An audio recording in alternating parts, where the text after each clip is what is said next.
Hey, if you do freezing and flattening, freezing in Ableton, when they pertain to CPU usage and playback accuracy. So I have this little clip, whatever here. When I hit play,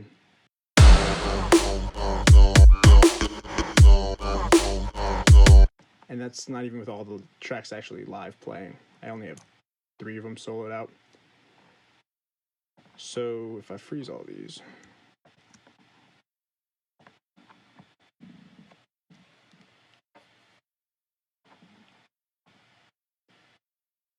you can see now.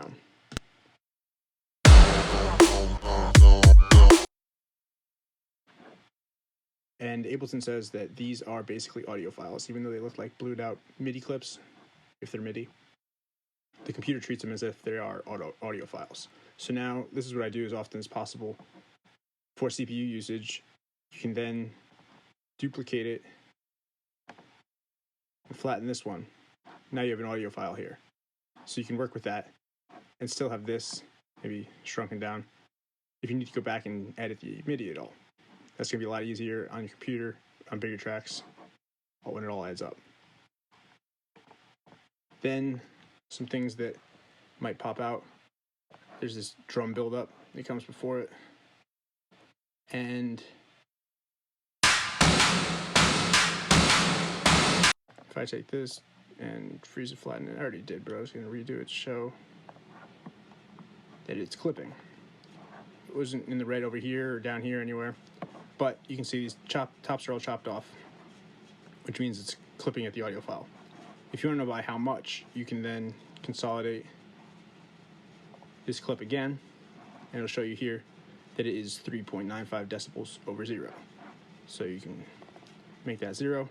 Now it's normalized and it's perfectly fine. It wouldn't have clipped in Ableton with the 32-bit float.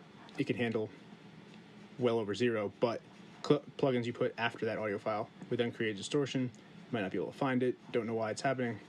As a MIDI file, you don't really get that information. Make it into an audio file, and you can see if any of your clips or tracks are an issue.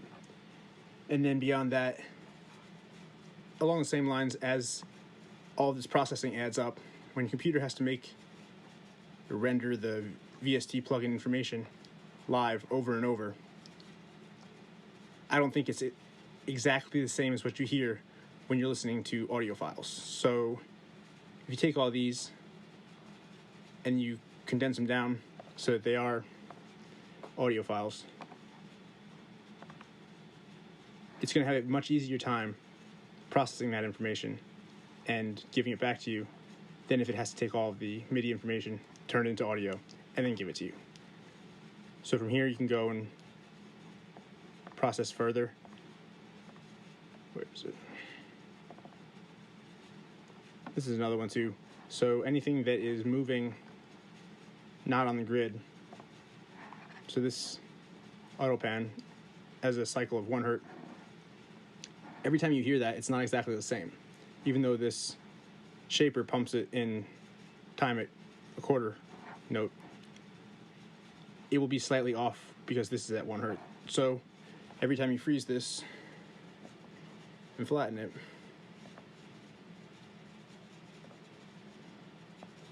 it's going to look slightly different. This one's the same thing with some other processing on it. But you can see right here, this one's an example. Those two do not look the same, and they came from the same MIDI. So you have a slightly different audio file that you're going to hear every time you hit play, if it's still as a MIDI file and just rolling through with that 1 hertz cycle pulsing as it does. So as you freeze it and flatten it, you get a permanent stamp of the plugins or whatever effects you have on that track. You don't have to worry about anything like that deviating, sounding different the next time you hit play, whatever the case might be. So yeah, CPU usage, I don't know if I touched on, showed it. After freezing all these tracks, what's that so high?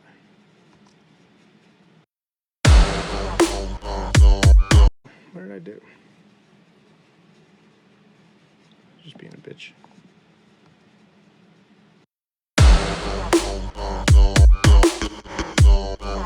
When I hit hit the spacebar to stop it, it hit 8, but during playback, it only went to 7 as opposed to 17. Of how much it can make a difference to freeze your tracks for CPU usage, and then other ways that there are influencing factors that can be judged or assessed better when it comes to audio files as opposed to MIDI clips.